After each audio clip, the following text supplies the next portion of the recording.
Good afternoon and welcome to the 1 p.m. Bilingual News with Kijang Henry Timbe and morning now. So delighted to welcome you once more. And Canal International, good day, morning. Good day, Henri Kijang Tembe. Mesdames, Messieurs, bonjour, bienvenue au 13h bilingue. Le temps, il est à l'information sur Canal 2 International. Les titres à la une de votre journal.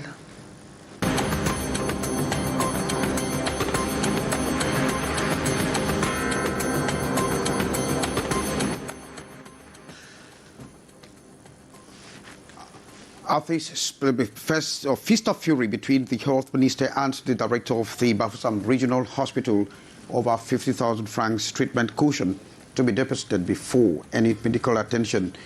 Minister Manaouda Malashi has written to the director of the Bafoussam Regional Hospital, putting him on guard against such a decision without consultation.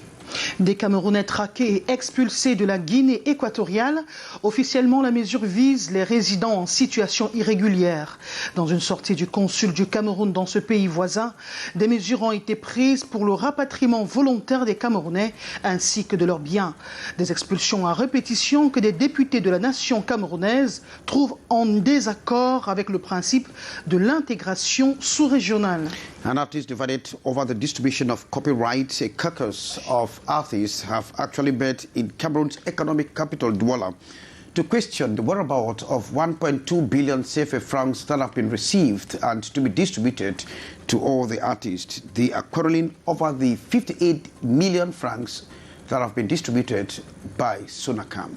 Assainir les marchés, protéger la santé des consommateurs, préservation de l'environnement et d'autres raisons expliquent la tenue d'un séminaire organisé à Garoua sur la sensibilisation à l'évaluation de la conformité avant embarquement des marchandises importées.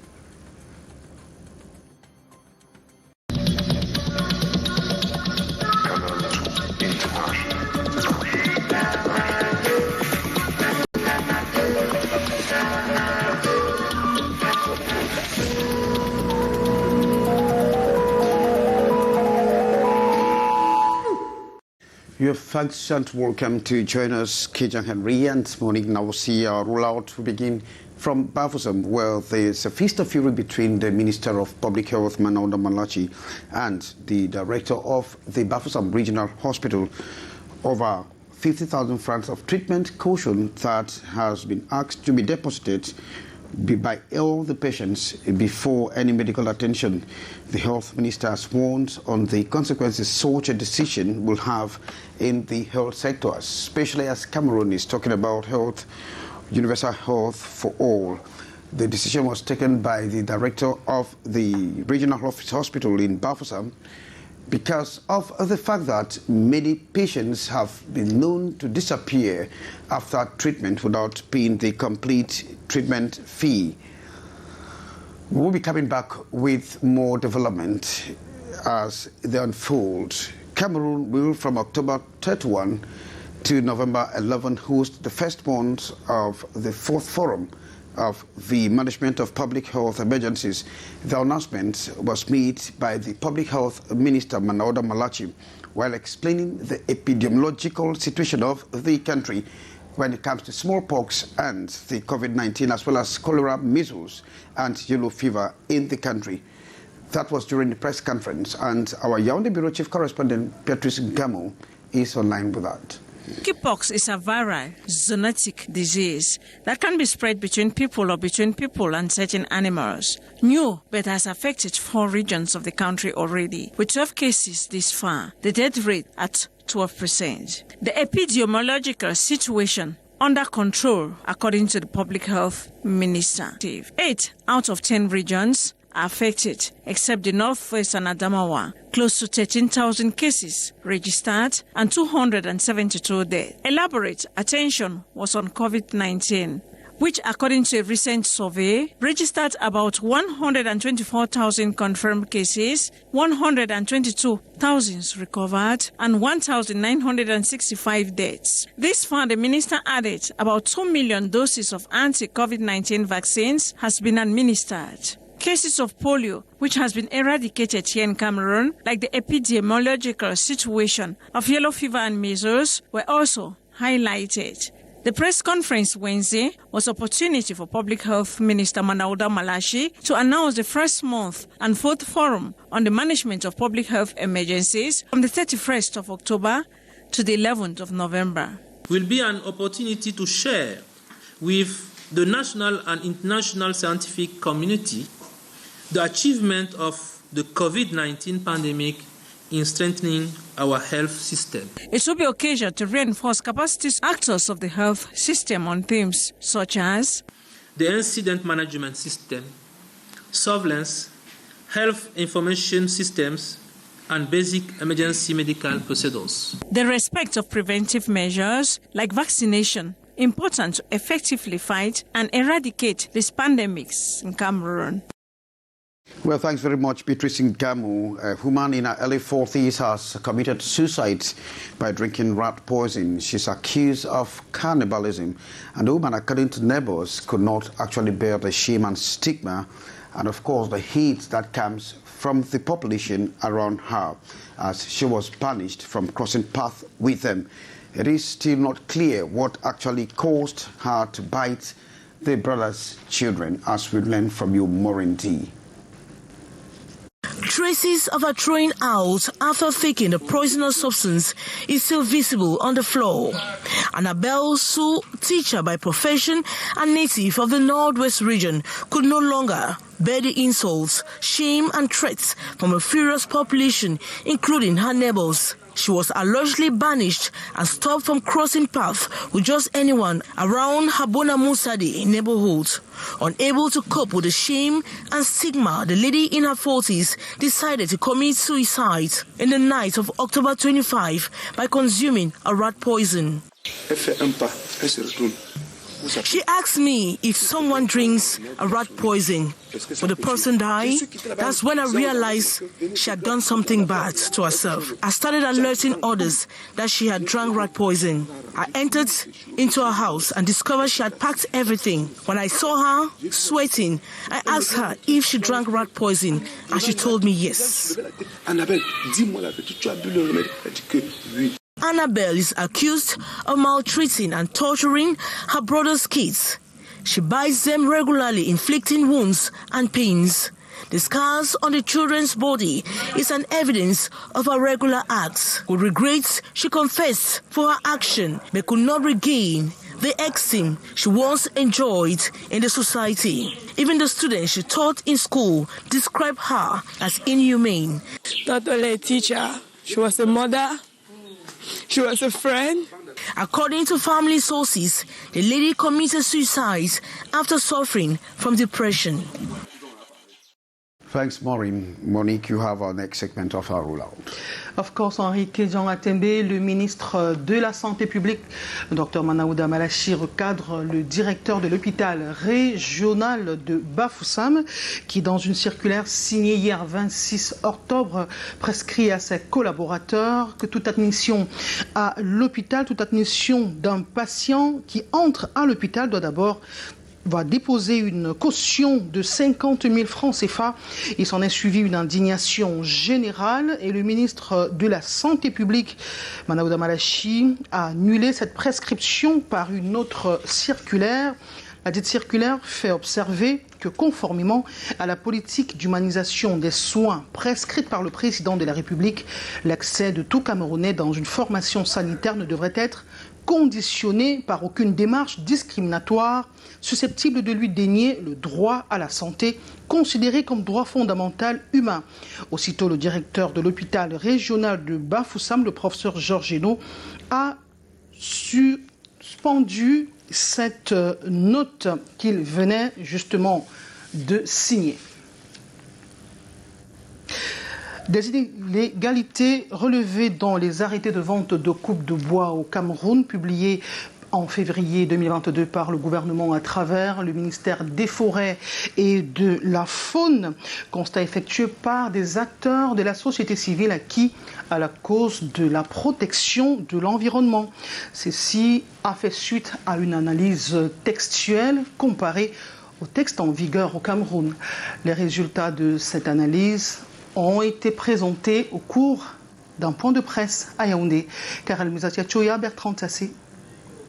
Focus dans un premier temps sur la variole du singe, une maladie causée par un virus transmis par des animaux infectés, le plus souvent de rougeur. 4 régions touchées, le centre, le nord-ouest, le sud et le sud-ouest, où le dernier cas a été confirmé dans le district de santé de Mbongue, fixant à 12 le nombre de personnes atteintes avec un total de 2 décès depuis le début de l'année. La prise en charge des cas est effective dans les formations sanitaires. Si le monkeypox inquiète, c'est l'accalmie en ce qui concerne le coronavirus. Situation épidémiologique au 19 octobre 2022, 123 993 cas confirmés, 121 928 rémissions, 1965 décès. Une 5e campagne de vaccination annoncée du 18 au 27 novembre 2022 pour allonger la liste des près de 2 millions de doses administrées à date. S'agissant de l'épidémie de choléra, elle fait rage depuis 1 an chez nous. 8 régions frappées, 4 dont le centre, toujours active. Au 20 octobre 2022, 12 952 patients enregistrés. Parmi eux, 272 ont perdu le combat face à la maladie. Mais le Cameroun ne baisse pas les bras. Les interventions menées au sein des communautés permettent de procéder à la désinfection des ménages et communautés. En ce qui concerne la fièvre jaune, il y a 27 cas testés positifs dans 22 districts de santé. La rougeole aussi préoccupe. Le compteur de la 41e semaine épidémiologique cette année affiche 2148 cas confirmés dans 50 districts de santé sur le triangle national. Pour ce qui est de la poliomyélite, le Cameroun se prépare à mener un autre tour de campagne nationale de vaccination en réponse à l'épidémie de poliovirus dérivé de type 2, toujours en circulation. Vous l'avez compris, il s'agit d'un diagnostic des maladies qui perturbent le quotidien des Camerounais. On a cité la variole de singe qui a déjà fait 2 morts et 12 personnes contaminées. Nous parlions à l'instant des illégalités relevées dans les arrêtés de vente de coupes de bois au Cameroun, des illégalités constatées par des acteurs de la société civile acquis à la cause de l'environnement. Une fois de plus, Karel Mesatiachouya, Serge Alain Zibou. C'est un travail de fond, bien qu'étant sur papier, que ces acteurs impliqués dans la protection de l'environnement disent avoir effectué. Contexte, le suivi des forêts du Cameroun, notamment celle de Campo dans le sud du pays.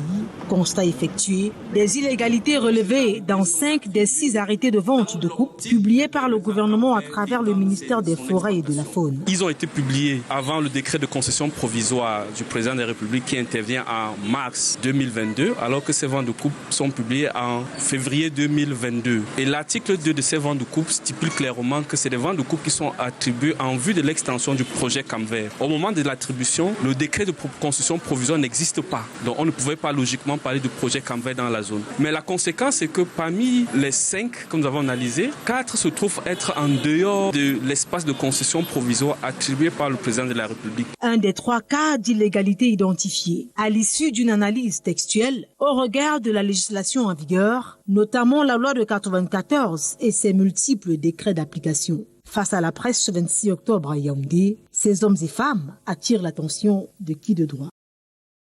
Mesdames et messieurs, nous nous rendons en Guinée équatoriale pour prendre la température de ce qui advient aux Camerounais. Ils sont plusieurs à être expulsés, refoulés sans leurs biens. Eh bien, le consul du Cameroun dans ce pays voisin a fait une sortie de façon officielle pour indiquer que des mesures ont été prises au niveau du Cameroun pour protéger les résidents, les citoyens camerounais de ce côté-là et que une enveloppe décaissée par le président de la République permettrait, dans les jours qui suivent, à assurer le retour, rapatriement volontaire des Camerounais ainsi que de leurs biens. Et face à ces expulsions à répétition, eh bien, des députés de la nation, à l'instar de Jean-Michel Nietzsche, montent au créneau et trouvent cela en désaccord avec le principe d'intégration sous-régionale et de la libre circulation des personnes et des biens, car, selon lui, en sous-région Afrique de l'Ouest, on peut circuler librement avec sa carte nationale d'identité. Nous y reviendrons. Henrique Jean-Ateme, you have the second part of the news. Now we move over to the far north region of Cameroon, where devastating floods have actually forced several people, more than 40,000 of them, to flee their localities in the far north region of Cameroon. According to a statement that was published by an independent humanitarian organization on October 25, the victims were forced to actually relocate from Mayo Denai and Lugan and Shari division to safer areas. Sheriff Asale report. The Norwegian Refugee Council, the NRC, reports that since August, devastating floods in several localities across the far north region have forced more than 40,000 people to flee their homes. After so many years, we still have these floods and people are moving from one place to the other as if we were refugees. It's not right.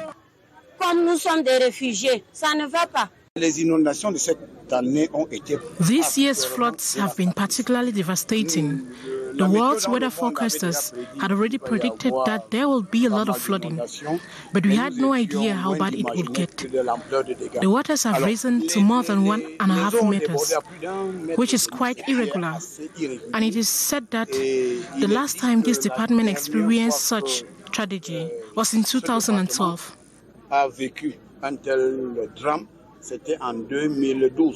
According to a statement published by the independent humanitarian organization on October 25th, the victims were forced to relocate from the Mayo Denai, Logan and Shari, and Mayo Tanaga after the floods smashed their homes and wrecked their farmlands. Though the heavy rains, which have since August caused rivers in the region to overflow and destroy dikes, experts warned that the water levels in the river Logan and Shari, as well as the Winner and Maga lakes, have risen considerably. Many did not want to leave their homes. That is why we transport people from house to house by pirogue. And as our pirogue has no engine, we only charge 50 francs per person. It's not easy for us moms. There are normally more of us. We have to strengthen the dam to avoid this kind of problem. At the moment, we are really left to our own devices. The United Nations Officer for the Coordination of Humanitarian Affairs says several parts of the region, and especially the Mayo Denai and the Logan and Shari, remain dangerously flooded, a situation that leads to frequent collapse of houses, plus the destruction of crops, livestock, and other property. It adds that the floods have also disrupted basic social services, including schools, health facilities, and markets. Well, thanks, Sheriff, for reporting. And experts in public projects have been urged to embrace new techniques and to multiply their efforts to curb the reigning irregularities in the sector. They are currently being drilled in Yaoundé on the new dynamics and on how to change the narratives when it comes to public projects management. Hyacinth has the details from Yaoundé. There has been limitations in the execution of public contracts in some areas across the country. The setbacks to be addressed in this capacity building workshop that has brought together both central and decentralized actors of the chain. Going over the different reports from the field, we noticed that there are new personnel in place and many lack capacities. So it is important to put them at the same level and ensure that they play their role technically and accomplish the task. The 3 days workshop, which started in Yaoundé this Wednesday, October 26th, is highly lauded by participants as that which will enrich their knowledge for better efficiency. I think with this, at the end of this 3-day workshop, we are expecting to step up our level of interpreting our code. And while presiding over the opening ceremony, the Secretary General at the Ministry of Public Contracts, Ako Chancel, urged the actors to make use of the opportunity, embrace the necessary techniques to be able to overcome the challenges hampering proper realization of public projects. Well, Hyacinth, we stay with you as you are taking us to our social page, and of course we are zooming on the commercial bike sector, a sector that has actually absorbed too many young Cameroonians, but then the irresponsible and negligent attitude by these young Cameroonians split the activities in many towns of the country. One remarkable ignorance is the absence of side mirrors or driving mirrors. Now, you went finding out why they decide to pull out their driving mirrors. This is the report. Out of about 50 motorcycles at every road junction in Yaoundé, only 1 or 2 can boast of a complete bike with 2 side mirrors. Surprising enough, some of the riders themselves do not know why they run around without the important element. On ne sait pas pourquoi même nous-mêmes, on se pose la question même pourquoi même on n'a pas besoin de rétroviseurs comme ça. This negligence, road safety experts lament, cause lots of accidents daily. Quand ils enlèvent ces rétroviseurs, when they take off such mirrors, the rider spends time trying to look behind from left to right, and when he does that, there is danger in front. He hits cars, pedestrians, causing accidents here and there. Du coup, terrible. While others say it is the new mode of the activity, some even state that there are new bikes sold to them without the side mirrors. Parfois, la moto ne vient pas avec la rétroviseur. Nous aussi, on ne s'inquiète pas de demander pourquoi ils ont enlevé ça. A claim dismissed by these bike sellers who advance some reasons why the riders take off the mirrors. C'est absolument faux. It is absolutely false. No bike leaves the shop without side mirrors. They need sensitization. Generally, the riders remove the mirrors to be able to mingle in between cars, especially when there is hold up. The mirrors disturb them, so they take them off to be able to run freely. But for Pat Day, with over 30 years of experience as a commercial motorbike rider, his side mirrors are always intact. And he called on his younger colleagues to do same to avoid unnecessary accidents. Interesting indeed, Hyacinthe, thanks very much. We are moving to the markets, and Monique, you tell us that there's a serious cleanup. Assainir les marchés, protéger les consommateurs, préserver l'environnement, entre autres, c'est le but de la tenue d'un séminaire organisé à Garoua pour évaluer et sensibiliser sur le respect de la conformité avant l'embarquement des marchandises. C'est un séminaire qui a été présidé par le ministre des Mines, Gabriel Dodo-Doké. L'île Piéjou, Aïssatou Bouba. Le marché camerounais est envahi par des produits de mauvaise qualité et d'origine douteuse.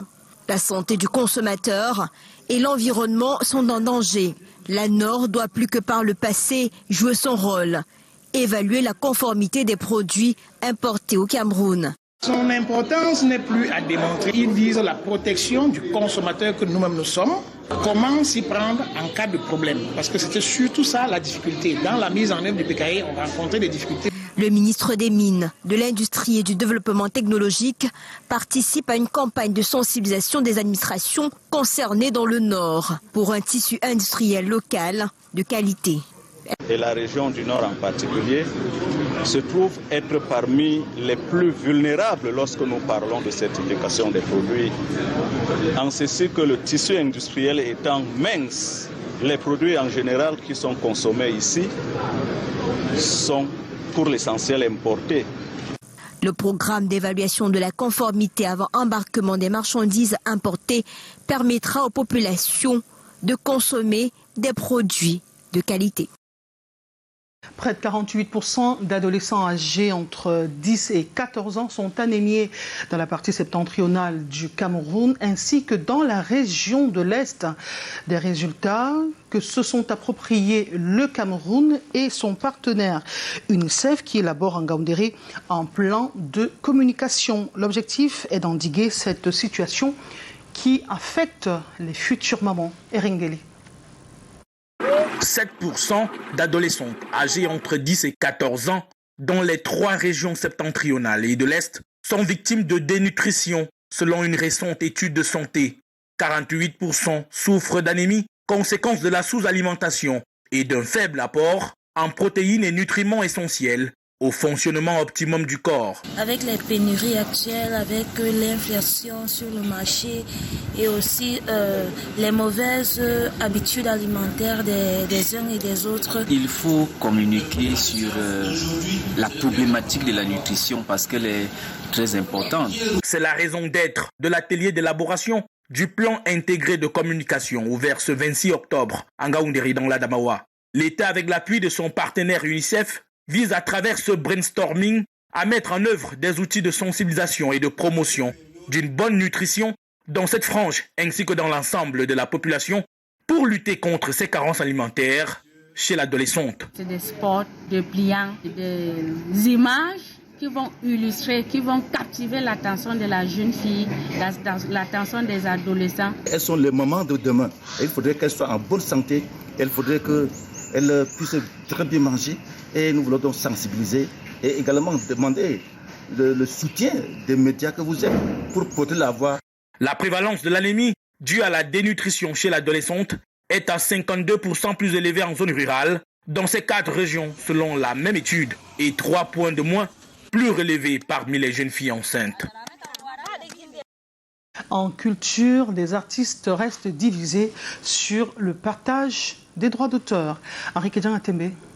And the caucus of frontliners of the Cameroon music industry has asked for a prop of the corporation's latest sharing of authors' rights, led by Makosa Mogul, Prince Didi Eyangu. The group needs answers on why only 58 million CFA francs has been shared, whereas more than 1.2 billion francs collected as authors' rights. Details in this report.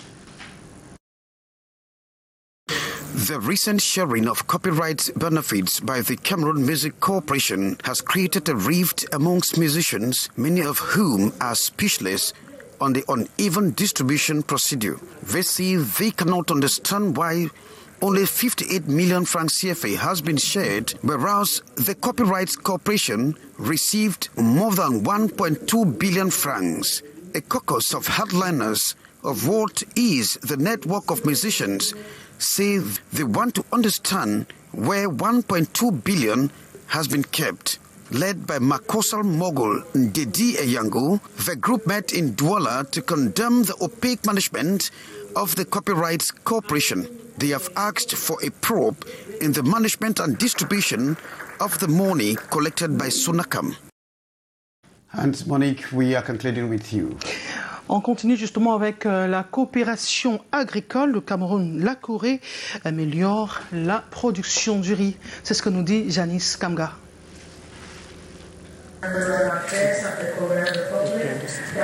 Nommé en mai dernier, Chang Wang-Ken vient s'enquérir de la santé de la filière riz au Cameroun, alors que le pays est en marche vers une production plus importante en vue de réduire considérablement ses importations. Le ministre coréen de l'Agriculture passe au peigne fin les plans des terrains humides d'Avangan. Cette ferme d'Avangan qui aujourd'hui fait 300 tonnes, nous voulons monter la capacité de cette ferme à 1000 ou à 2000 tonnes de semences, ce qui nous permettra de couvrir les besoins en semences de riz pluvial, ne serait-ce que dans les 8 régions méridionales. Il faut accroître la production et avec une météo mondiale tendue, la piste des engrais écologiques semble la plus pratique. À partir des déchets végétaux, des déchets domestiques ou bien des effluents de certaines industries, l'engrais écologique non seulement permet d'amender le sol, mais permet de réduire drastiquement l'utilisation des engrais chimiques, d'être moins dépendant de l'extérieur. La balade champêtre a permis, entre autres, de faire germer l'idée de la mise sur pied au Cameroun d'une agence de coopération agricole. C'est sur ce que nous mettons un terme à ce journal, le 13h bilingue sur Canal 2 International. Mesdames, Messieurs, merci de nous avoir suivis comme il est de tradition tous les jours. À 13h, Henri Kedjan Atembe, good day. Good day, Monique. Thanks for keeping the faith with us on the 1 p.m. Bilingual News. Goodbye. Goodbye. Tomorrow.